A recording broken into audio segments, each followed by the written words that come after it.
What if the scariest part of death isn't pain, but procedure?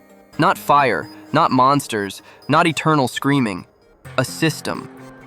Because across civilizations, people didn't just imagine an afterlife. They built an afterlife that works like a court. And in that court, you don't get to argue. You don't get a lawyer. You don't get to say, "I didn't mean it." In some cultures, your heart is weighed against a feather. In others, your life is written into a ledger so detailed it makes modern bureaucracy look cute. And in others, there isn't even a good or bad. There's only the category you belong to and the kind of death you earned. Tonight, we're not talking about death gods as simple reapers with scythes. We're talking about them as cosmic law enforcers, administrators of fate, running the afterlife like a machine. And if you look closely, you start to see a pattern. Even though these cultures were separated by oceans and centuries, the underworld keeps repeating the same unwritten laws. 5 laws. 5 rules that show up again and again, like humanity discovered the same dark blueprint from different angles. So here's the question. Are these laws truly unwritten? Or are they carved deep into the values of the living? Let's step into the court. And let's start with the first law. The one every civilization seems to agree on. Law number 1. You will be measured. Not by how you feel about yourself, not by your intentions, by what you are. And nowhere is that idea more literal than in ancient Egypt. In the Egyptian afterlife, your fate depends on a moment that feels almost terrifyingly modern, an evaluation. You enter the hall of judgment, not as a hero, not as a sinner, as a case file. Anubis, the jackal-headed guardian, doesn't scream at you. He doesn't hate you. He performs a process. He places your heart on a scale. On the other side, the feather of Ma'at, the symbol of truth, balance, and cosmic order. And in that moment, justice isn't emotional. It's mathematical. If your heart is heavier than the feather, if it's weighed down by deceit, cruelty, imbalance, then you don't go to an eternal torture chamber. You get deleted. Your heart is devoured by a creature so final, it feels like the worst punishment imaginable. Amit, part crocodile, part lion, part hippo. A monster built like a warning label, and what happens next isn't hell, it's non-existence. No reincarnation, no second chance, no ghost story, just erased. And the terrifying part is how clean it all feels. Because Egypt's underworld justice is deeply individual. It's about your inner state, truth, balance, the weight of what you carried inside. Even the gods here are like staff members in a courtroom. Thoth records the result like a divine clerk, and Osiris presides like a king. But still, the system is bigger than any one personality. Egypt isn't saying, the gods will punish you. Egypt is saying, reality has a standard. You either match it, or you don't. Now compare that to a completely different civilization, a completely different mood, because if Egypt feels like a spiritual truth test, Chinese Diyu feels like an afterlife government office that never closes. Welcome to the second law. Law number 2, you will be recorded. In Chinese underworld tradition, death is not a single judgment, it's a process, a department, a bureaucracy.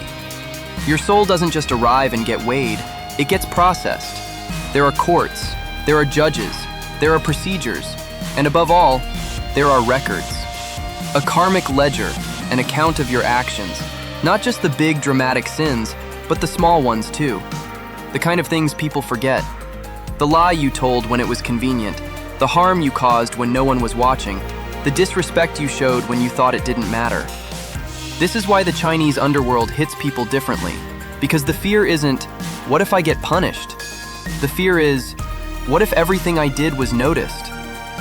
In some versions, King Yama is only one judge among many, 10 courts, 10 rulers, each handling different categories of wrongdoing and consequence.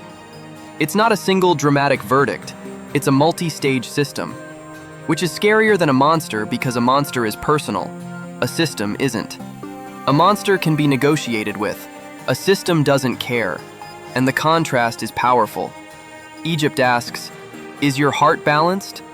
China asks, what did your life contribute, and what did it damage? Egypt focuses on truth inside the person. China focuses on consequences in relationships, family, society, behavior, obligation.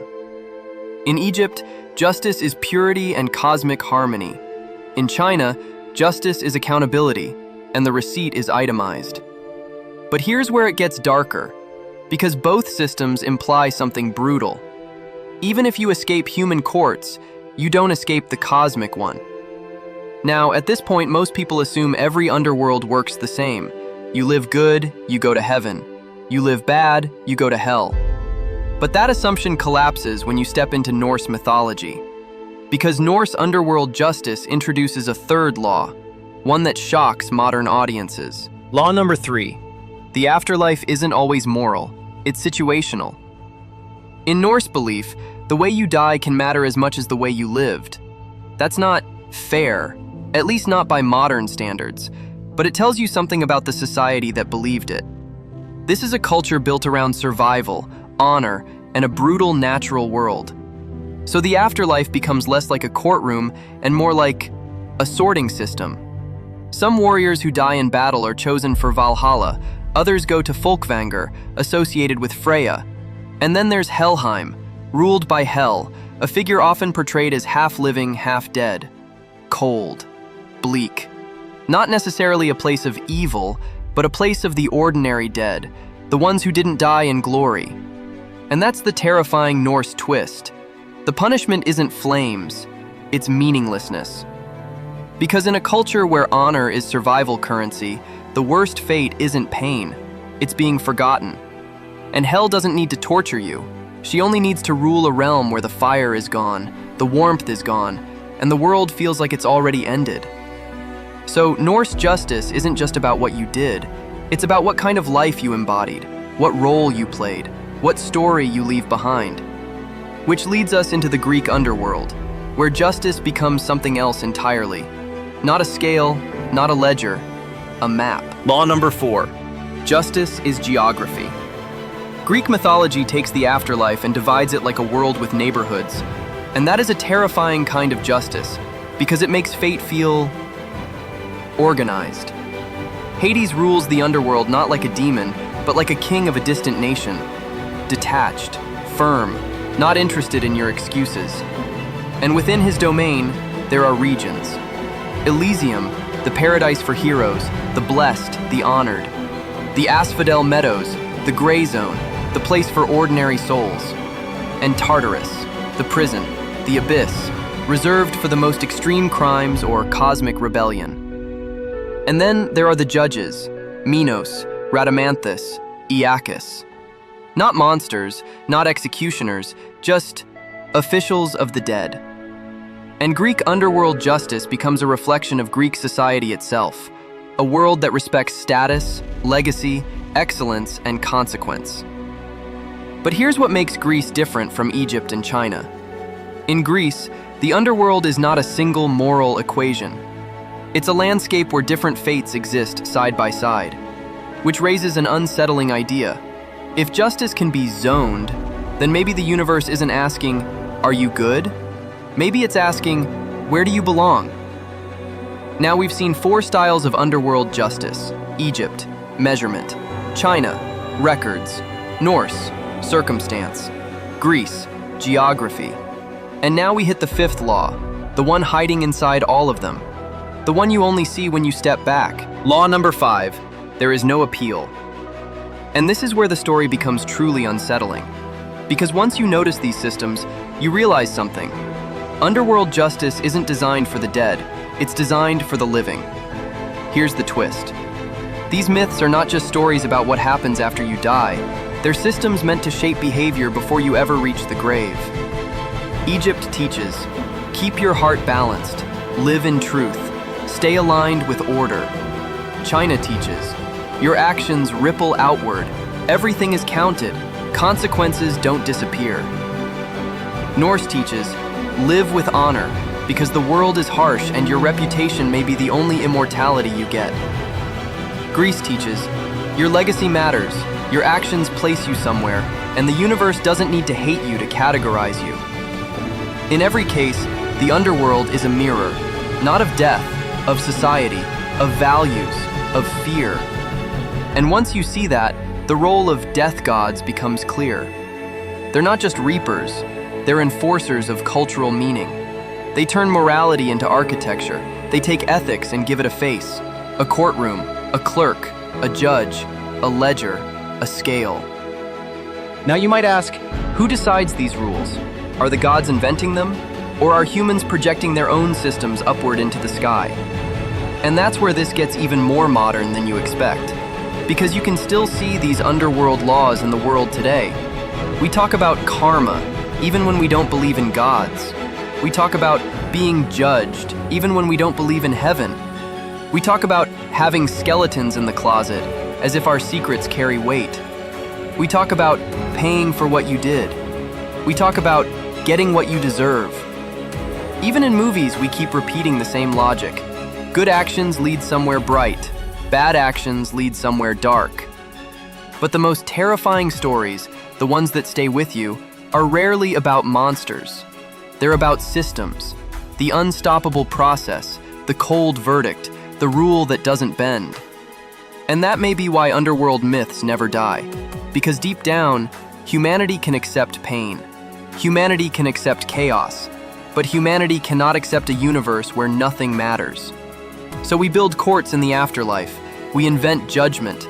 We create death gods not to terrify the dead, but to convince the living that meaning exists, that justice exists, that accountability exists, even if no human sees what you did. And here's the final verdict. If you compare all these underworld systems, you start to realize every civilization built the afterlife it needed. Egypt needed cosmic balance. China needed social accountability. Norse needed honor in a brutal world. Greece needed order, legacy, and consequence. So maybe the real question isn't which death god is the strongest. Maybe it's this. What kind of underworld would our world build? Would it be a scale, a ledger, a map, a cold algorithm? And if your life were judged by a system you can't negotiate with, which civilization's underworld would you fear the most? The Egyptian scale, where your heart can be too heavy? The Chinese ledger, where everything is remembered? The Norse system, where fate depends on how you fall? Or the Greek map, where you're placed somewhere forever? Tell me in the comments, which one is the most terrifying, and why? And if you want the next part of this series, I can take you deeper. The underworld's punishments, 10 consequences across cultures that make modern horror look gentle. So if you're ready for that, subscribe. Because in this channel, myths aren't bedtime stories. They're the rules humanity wrote when it stared into the dark and demanded an answer.